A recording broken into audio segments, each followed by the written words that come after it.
Good morning and assalamu alaikum, my dear students. Hope you are fine. I am also quite sound by the grace of the Almighty Allah. Today, I am here to take a class, and this class is based on basic grammar. Actually, it is not designed according to all the grammatical items or any definite grammatical items. Rather, the gist of grammar, that means the very basic, very root of English grammar will be discussed here. অর্থাৎ আজকে আমরা একটু revise দিতে যাচ্ছি, একটু revision দিতে যাচ্ছি গ্রামারের যে খুবই বেসিক রুলসগুলো, গ্রামারের যে বিষয়গুলো খুবই সহজ, সেটা মনে রাখাও খুবই সহজ, ভুলে যাওয়াটাও ঠিক ততটাই সহজ। অর্থাৎ এই নিয়মগুলো আমরা যদি একটু আয়ত্তে রাখতে পারি, it will be quite easy for us to avoid silly mistakes. আমরা ছোট ছোট ভুলগুলো এড়াতে পারবো। ছোট ছোট ভুলগুলো এড়াতে পারলেই আমাদের বড় বড় ইংলিশগুলো একসময় কারেক্ট হয়ে যাবে। তাহলে আমরা সেই প্রয়াস নিয়েই চলো আজকে বেসিক গ্রামার অর্থাৎ গ্রামারের কিছু খুবই প্রয়োজনীয় রুলস নিয়ে কথা বলি। রুলস নাম্বার 1, এখানে একটি ছন্দ আকারে মনে রাখবে, বাক্যের সাবজেক্ট যদি থার্ড পারসন সিঙ্গুলার নাম্বার হয় তবে প্রেজেন্ট ইনডিফিনিট টেন্সে ভার্বের সাথে এস বা ইএস যোগ করতে হবে। আমি আবার বলছি, বাক্যের সাবজেক্ট যদি থার্ড পারসন সিঙ্গুলার নাম্বার হয় তবে প্রেজেন্ট ইনডিফিনিট টেন্সে ভার্বের সাথে এস বা ইএস যোগ করতে হবে। অর্থাৎ যখনই আমরা খেয়াল করব যে প্রেজেন্ট ইনডিফিনিট টেন্স, তখনই আমি সাবজেক্টের দিকে তাকাবো, আমার চোখ অটোমেটিক সাবজেক্টের দিকে চলে যাবে। সাবজেক্টকে আমি খেয়াল করবো এটি থার্ড পারসন সিঙ্গুলার নাম্বার কিনা। If the subject is third person singular number, যদি সাবজেক্টটি থার্ড পারসন সিঙ্গুলার নাম্বার হয় তাহলে আমরা ওই ভার্বটির সাথে প্রেজেন্ট ইনডিফিনিট টেন্সের ওই ভার্বটির সাথে এস বাই ইএস নেব। তবে মনে রাখতে হবে সেটা অ্যাকশন ভার্ব হতে হবে, কাজ করা বোঝাবে এমন ভার্ব। যেমন রাকিব গোস টু স্কুল, আমরা জানি Rakib third person singular number, তাই দেখো এখানে গো থেকে কি হয়েছে গোজ। এখন আমরা থার্ড পারসন সিঙ্গুলার নাম্বারগুলো চিনব কিভাবে, সেটা চেনার উপায় দেখো এখানে লেখা আছে।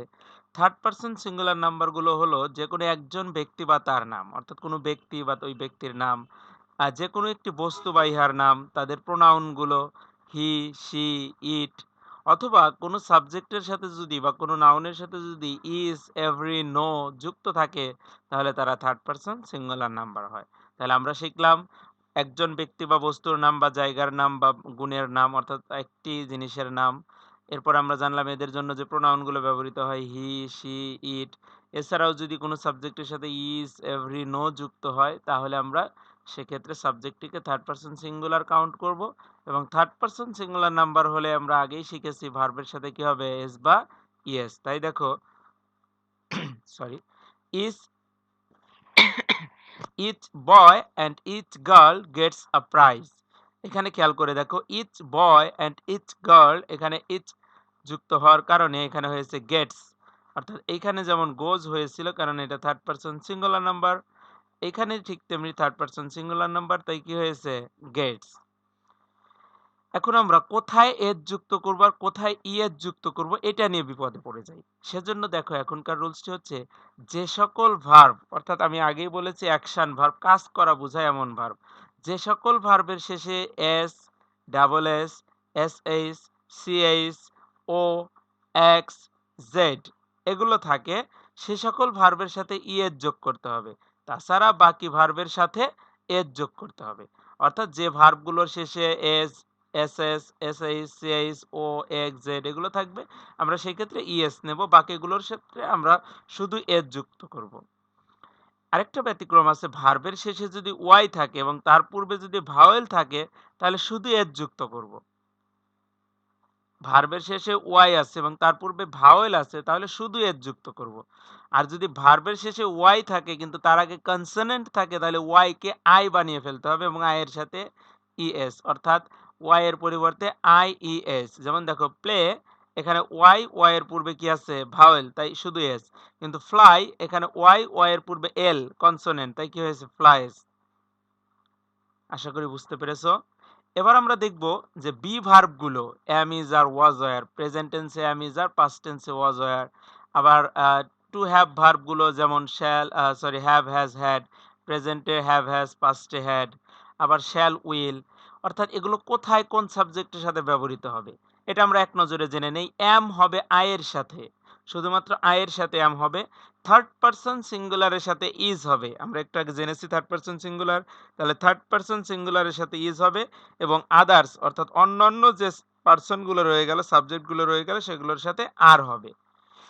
এবার আসো ওয়াজ ওয়্যারের মধ্যে থার্ড পারসন সিঙ্গুলারের সাথে আই এবং থার্ড পারসন সিঙ্গুলার, আই এবং থার্ড পারসন সিঙ্গুলারের সাথে আই এবং থার্ড পারসন সিঙ্গুলারের সাথে আই এবং থার্ড পারসন সিঙ্গুলারের সাথে ওয়াজ হবে, বাকি সবার ক্ষেত্রে ওয়্যার হবে। আমি আবার বলছি, আই এর সাথে ওয়াজ এবং থার্ড পারসন সিঙ্গুলারের নাম্বারের সাথে ওয়াজ, বাকি সবার ক্ষেত্রে ওয়্যার। এবার আসে হ্যাভ হ্যাজ, আই এবং অন্যান্যর সাথে হ্যাভ, শুধু থার্ড পারসন সিঙ্গুলারের সাথে হ্যাজ, শুধু থার্ড পারসন সিঙ্গুলারের সাথে হ্যাজ, বাকি সবার ক্ষেত্রেই হ্যাভ। আর হ্যাড এটা সবার ক্ষেত্রে, এটার কোনো বিভেদ নেই, হ্যাড সব সাবজেক্টের ক্ষেত্রেই হয়। শ্যাল বা উইল, আই এবং উইয়ের সাথে শ্যাল হয়, আর উইল সবার সাথে, অর্থাৎ আই উই সহ সকল সাবজেক্টের সাথেই উইল হয়, কিন্তু শ্যাল যদি নেই, শ্যাল হবে শুধু আই এবং উইয়ের সাথে। এবার আমরা এগুলোকে একটু বাক্যে কিভাবে প্রয়োগ করব দেখে নেই। যদি টু বি ভার্ব বলি তাহলে আই অ্যাম আমি হই, উই আর আমরা হই, ইউ আর তুমি হও, হি ইজ বা শি ইজ সে হয় বা তিনি হন, দে আর তারা হয়, রাকিব ইজ রাকিব হয়। এবার যদি বাক্যটাকে আমরা বড়ি করি, রাকিব ইজ আ বয়, রাকিব একটি ছেলে বা বালক। এবার আমরা টু হ্যাভ ভার্ব দেখি, আই হ্যাভ আমার আছে, উই হ্যাভ আমাদের আছে, ইউ হ্যাভ তোমার আছে, হি হ্যাজ বা শি হ্যাজ তার আছে বা আহ, তাহার আছে, দে হ্যাভ তাদের আছে, দে হ্যাভ কার্স তাদের গাড়ি আছে। অর্থাৎ এখানে লক্ষণীয় বিষয় হচ্ছে এই বাক্যগুলোকে তুমি বড় বানাতে পারবে। যেমন you are smart, you are a student of GCPSC, বাক্যগুলো বড় বানানো সহজ, কিন্তু বেসিক গুলো হচ্ছে এইটা, অর্থাৎ এই প্যাটার্নে বড় বানাতে হবে।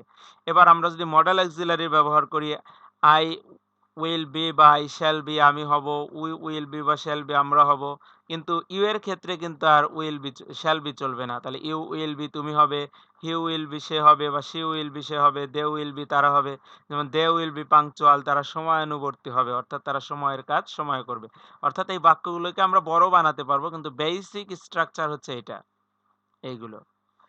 এবার আসো বিভিন্ন ভার্বের পরে অ্যাক্টিভ ভয়েসে প্রিন্সিপাল ভার্বের রূপান্তর। অর্থাৎ এখানে আমরা অ্যাক্টিভ এবং প্যাসিভ বলতে বোঝাচ্ছি যে অ্যাক্টিভ হচ্ছে যেখানে সাবজেক্ট ভার্বের কাজটি নিজে করে, প্যাসিভ হচ্ছে ভার্বের কাজটি সাবজেক্টকে দিয়ে করানো হয়, এখানে সাবজেক্ট নিজে ভার্বের কাজটি করে না। যেমন এই সকল ক্ষেত্রে আমরা অ্যাক্টিভ ভয়েস যদি খেয়াল করি, অ্যাক্টিভ ভয়েস খেয়াল করবো, এটা আমরা আবার বলছি অ্যাক্টিভ ভয়েস মানে হচ্ছে কি, অ্যাক্টিভ ভয়েস মানে হচ্ছে ভার্বের কাজটি সাবজেক্ট নিজে করে। সেই ক্ষেত্রে অ্যাম ইজ আর ওয়াজ ওয়্যার এদের পরে যে ভার্বই আসুক তার সাথে আইএনজি যুক্ত হবে। আমি আবার বলছি, ভার্বের কাজটি যদি সাবজেক্ট নিজে করে বা সাবজেক্ট করে, তাহলে am is are was were এদের পরে যে মূল ভার্ব আসবে তাদের সাথে আইএনজি যুক্ত হবে। যেমন আবিদ ইজ প্লেইং ক্রিকেট, কে খেলছে, আবিদ খেলছে, তাই ইজ এর পরে ভার্বের সাথে আইএনজি হবে। কিন্তু যদি বলি cricket is played by Abid, তার মানে ক্রিকেট কি খেলছে, ক্রিকেট খেলা হচ্ছে, তখন ইজ এর পরে ভার্ব থ্রি হয়েছে। কিন্তু এমনিতে এটা হচ্ছে প্যাসিভ।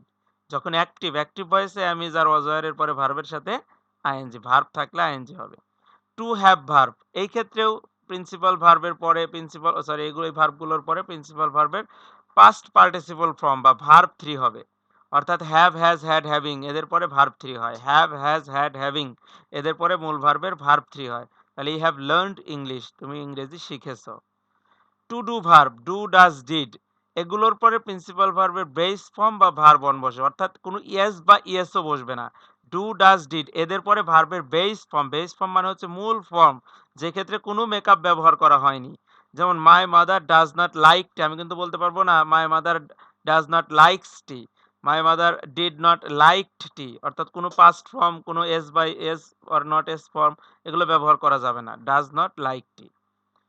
এবার আসো modal auxiliary verb. Modal auxiliary ভার্বগুলো তোমরা নিশ্চয়ই জানো, shall, should, will, would, can, could, may, might, must, ought to, used to, had, better, would rather বা উড বেটার। তাহলে এই যে মডাল অক্সিলারি ভার্বগুলো, আমরা মডাল অক্সিলারি ভার্বগুলো এদেরকে মডাল অক্সিলারি বলা হয় কারণ এরা কখনোই মেইন ভার্বের কাজ করতে পারে না, এদের পরে একটি মেইন ভার্বের প্রয়োজন হয় এবং এদের পরে সরাসরি এদের পরে মেইন ভার্ব বা প্রিন্সিপাল ভার্বের সবসময় বেস ফর্ম বা ভার্ব অন বসবে।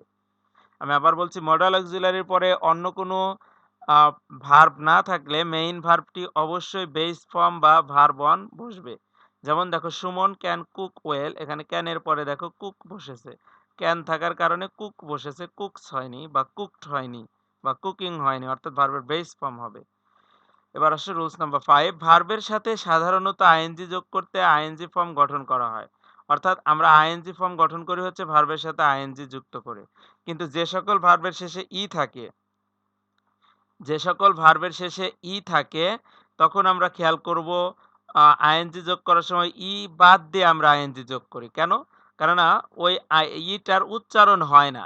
অর্থাৎ যখন ভার্বের শেষে ই থাকে এবং ইর উচ্চারণ হয় না বা ইর পূর্বে কনসোনেন্ট থাকে, দুটো ভাবে মনে রাখতে পারো। ভার্বের শেষের ইর পূর্বে যদি কনসোনেন্ট থাকে তাহলে আইএনজি যোগ করার সময় ওই ই উঠে যাবে। অথবা আবার এভাবে মনে রাখতে পারো, ভার্বের শেষের ই যদি উচ্চারিত না হয় তাহলে আইএনজি যোগ করার সময় উঠে যাবে। যেমন দেখো কাম, এখানে কি ইর উচ্চারণ হচ্ছে? হচ্ছে না। ওয়েস্ট, এখানেও ইর উচ্চারণ হচ্ছে না, ওয়েস্টিং। আর এখানে হচ্ছে কামিং, অর্থাৎ এখানে ইর উচ্চারণ হচ্ছে না। আবার এখানে খেয়াল করো ইর পূর্বে ই ভাওয়েল, ইর পূর্বে কি আছে? এম কনসোনেন্ট, তাহলে উঠে যাচ্ছে। কিন্তু যদি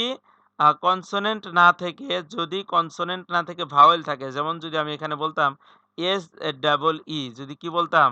যদি বলতাম, যদি এরকম বলতাম এস ডাবল ই, তখন আমরা কি লিখতাম? S double E I N G, Singh.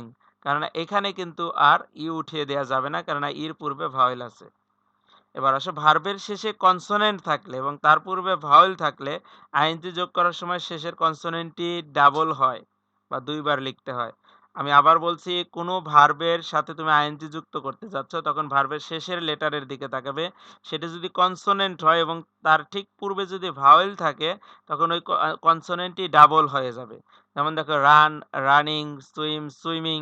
অর্থাৎ এখানে দেখো এন হচ্ছে কনসোনেন্ট, তার পূর্বে ইউ ভাওয়েল, তাহলে run, running, swim, swimming, then cut, cutting, put, putting, begin, beginning, open, opening, অর্থাৎ এগুলোতে আইএনজি যুক্ত হবে। আইএনজি যোগ করার সময় ডাবল হয়ে যাবে শেষের লেটারটা।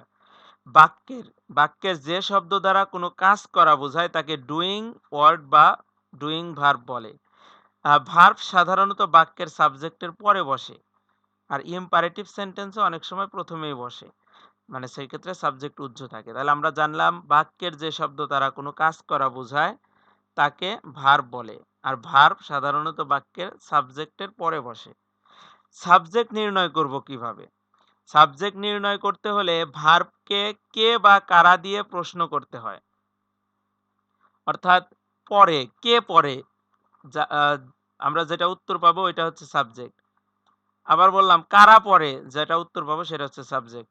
আবার যদি বস্তুবাচক হয়, যেমন আহ, ঢাকা, ঢাকা ভালো সিটি, বা ঢাকা দ্রুত উন্নতি করছে, ঢাকা দ্রুত উন্নতি করছে, তাহলে কি দ্রুত উন্নতি করছে? ঢাকা। তার মানে এই যে বস্তু বা স্থান, এক্ষেত্রে আমরা হোয়াট দিয়ে প্রশ্ন করব বা কি দিয়ে প্রশ্ন করব। অর্থাৎ ভার্বকে কে, কারা বা কি দিয়ে প্রশ্ন করে যে উত্তর পাওয়া যায় সেটা হচ্ছে সাবজেক্ট। আমরা অবজেক্ট কিভাবে বের করব? অবজেক্ট বের করতে হলে আমরা অ্যাকশন ভার্বকে, কাজ করা বোঝায় এমন ভার্বকে কি বা কাকে দিয়ে প্রশ্ন করব। অর্থাৎ ভার্বের পরে, কিন্তু এটা অবজেক্ট বের করতে হলে অ্যাকশন ভার্বের পরে, অ্যাকশন ভার্বের পরে। অর্থাৎ সাবজেক্ট বের করতে হলে হচ্ছে আগে, আর এখানে হচ্ছে পরে। অর্থাৎ অ্যাকশন ভার্বের পরে, আমরা এখানে জানলাম অ্যাকশন ভার্বের পরে, অর্থাৎ অ্যাকশন ভার্বের পরে অবজেক্ট বের করতে হলে ভার্ব এর পরে, অবজেক্ট বের করতে হলে অ্যাকশন ভার্বের কি পরে, অ্যাকশন ভার্বের পরে কি বা কাকে দিয়ে প্রশ্ন করতে হবে। অবজেক্ট বের করতে হলে অ্যাকশন ভার্বের পরে কি বা কাকে দিয়ে প্রশ্ন করতে হবে। অর্থাৎ আমরা পড়ি, আমরা ইংরেজি পড়ি, তাহলে আমরা কি পড়ি? আমরা কি পড়ি? আমরা ইংরেজি পড়ি। তাহলে ইংরেজিটা হচ্ছে অবজেক্ট। তিনি আমাদের শেখান, তিনি কাদেরকে, তিনি শেখান কাদেরকে? শেখান আমাদেরকে। অর্থাৎ এই যে আমাদেরকে, আজ হচ্ছে অবজেক্ট। অর্থাৎ এখানে তোমাকে খেয়াল করতে হবে যে অ্যাকশন ভার্বের পরে কি বা কাকে দিয়ে প্রশ্ন করে আমরা যে উত্তর পাবো সেই উত্তরটি হচ্ছে কি? অবজেক্ট। এবার আমরা দেখে নেব একটি প্রোনাউনের তিনটি ফর্ম আছে, সাবজেক্টিভ ফর্ম, অবজেক্টিভ ফর্ম এবং পসেসিভ ফর্ম। যেমন I, me, my, we, us, our, you, your, she, her, he, him, his, they, them, their. অর্থাৎ আমরা বাক্যে পজিশন অনুযায়ী সাবজেক্টের জায়গায় হলে আমরা এগুলো ব্যবহার করব, অবজেক্টের জায়গায় হলে আমরা এগুলো ব্যবহার করব, পসেসিভের জায়গায় হলে আমরা এগুলো ব্যবহার করব। অর্থাৎ পজিশন অনুযায়ী তোমাকে সঠিকটি নির্ণয় করতে হবে। ইংরেজিতে বাক্য তৈরি করার সময় কোনো নাউন দিয়ে বাক্য তৈরি করা বেটার। অর্থাৎ তোমাকে যদি কোনো ওয়ার্ড দিয়ে, ফ্রেজ দিয়ে, ইডিয়মস দিয়ে বাক্য তৈরি করতে বলে, বেটার হচ্ছে নাউন দিয়ে বাক্য তৈরি করা, এবং সম্ভব হলে সেটা পাস্ট টেন্সে তৈরি করলে ভুল হওয়ার সম্ভাবনাটা অনেক কম থাকে। প্রিপোজিশনের পরে ভার্বের সাথে আইএনজি যোগ করতে আমরা প্রিপোজিশন চিনি, তাই আমরা যখনই এটা ব্যবহার করব, এটা বলার ক্ষেত্রে হোক আর লেখার ক্ষেত্রে হোক, প্রিপোজিশনের পরে আমরা ভার্বের সাথে আইএনজি যোগ করব। প্রিপোজিশনের পরে আমরা ভার্বের সাথে আইএনজি যোগ করতে পারবো। The girl is expert in, তাহলে যে ইনের পরে ভার্বের সাথে কি যুক্ত হয়েছে? আইএনজি যুক্ত হয়েছে। The girl is expert in making story.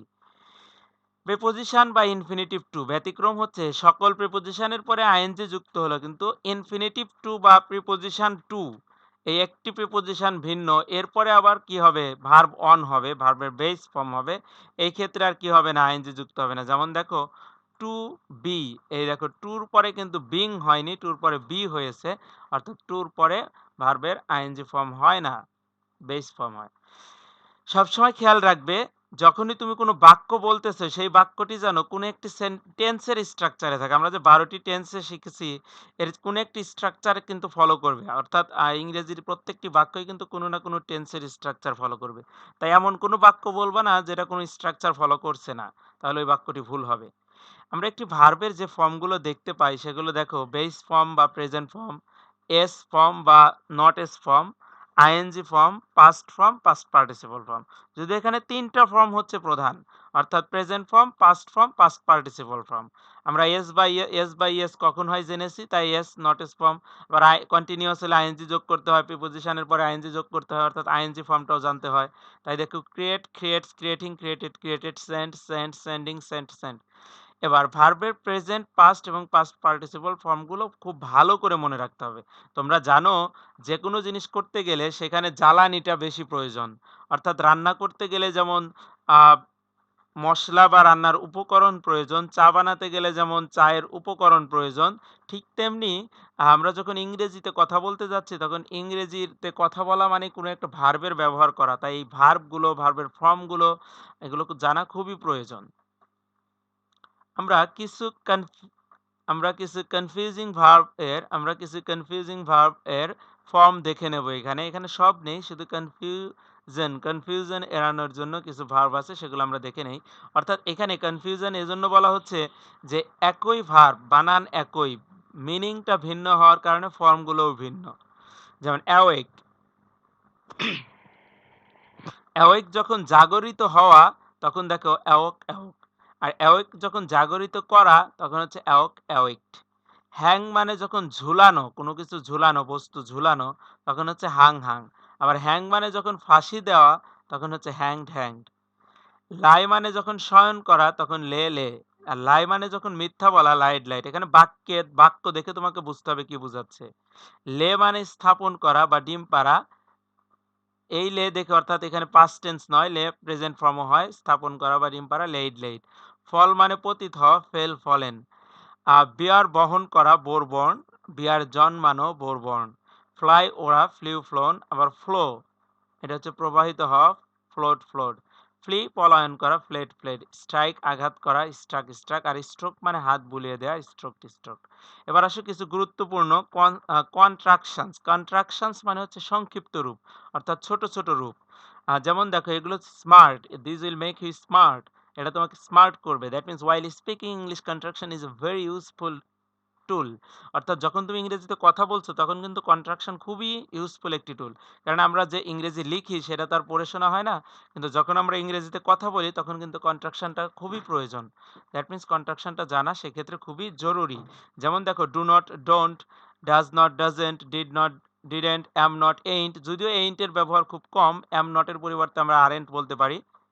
is not, isn't, are not, aren't, was not, wasn't, were not, weren't, has not, hasn't, have not, haven't, had not, hadn't, shall not, shan't, will not, won't, ought not, oughtn't, must not, mustn't, can not, can't। অর্থাৎ এগুলো হচ্ছে contraction, এগুলো খুব গুরুত্ব সহকারে তোমরা মুখস্থ করে ফেলবে। এবার আসো, আমরা যখনই কথা বলতে যাই তখনই কিন্তু আমাদের ডাব্লিউএইচ কোশ্চেন তৈরি করতে হয়। ডাব্লিউএইচ কোশ্চেনের স্ট্রাকচার হচ্ছে দুটি। ডাব্লিউএইচ কোশ্চেনের স্ট্রাকচার দুটি খুবই জনপ্রিয় স্ট্রাকচার। একটা হচ্ছে WH word auxiliary verb subject main verb, অর্থাৎ ডাব্লিউএইচ ওয়ার্ডের পরে টেন্স অনুযায়ী অক্সিলারি ভার্ব বা হেল্পিং ভার্ব, এরপর সাবজেক্ট, তারপর মেইন ভার্ব বসে, এরপর বাকি অংশ বসে। আরেকটি স্ট্রাকচার হচ্ছে যখন ডাব্লিউএইচ ওয়ার্ড নিজেই সাবজেক্ট, অর্থাৎ আগেরটাতে ডাব্লিউএইচ ওয়ার্ড সাবজেক্ট নয়, তাই সাবজেক্টের আগে অক্সিলারি ভার্ব বসেছে। কিন্তু যখন ডাব্লিউএইচ ওয়ার্ড নিজেই সাবজেক্ট, তখন ডাব্লিউএইচ ওয়ার্ডের পরে আর সাবজেক্ট হবে না, ডাব্লিউএইচ ওয়ার্ডের পরেই সরাসরি ভার্ব। সেটা হেল্পিং ভার্বও হতে পারে, মেইন ভার্বও হতে পারে, অর্থাৎ ডাব্লিউএইচ ওয়ার্ড নিজেই ভার্ব। যেমন দেখো, হোয়াট আর ইউ ডুইং, এখানে ইউ সাবজেক্ট, তাই হোয়াটের পরে আর বসেছে, কেননা এটা প্রেজেন্ট কন্টিনিউয়াস টেন্স। কিন্তু হু হেল্পড ইউ ইয়েস্টারডে, এখানে হু নিজেই সাবজেক্ট, তাই হেল্পের আগে আর কোনো ভার্ব বসেনি, সরি সাবজেক্ট বসেনি, এবং এখানে ডিডেরও প্রয়োজন হয়নি। অর্থাৎ হু হেল্পড ইউ ইয়েস্টারডে, এখানে হু নিজেই subject. So my dear students, if you learn this well, তুমি যদি এই রুলসগুলো একটু মনোযোগ দিয়ে রিভিশন দাও, মুখস্থ করার প্রয়োজন পড়বে না, এই রুলসগুলো তোমরা অনেকেই জানো। So if you revise this well, you will have a sound knowledge on English, and when you are having sound knowledge, it will be very easy for you to speak in English, to write something in English, to be fluent in English. So that's all for the time being. Hope to meet you soon with a new lesson. Until then, Khuda Hafiz.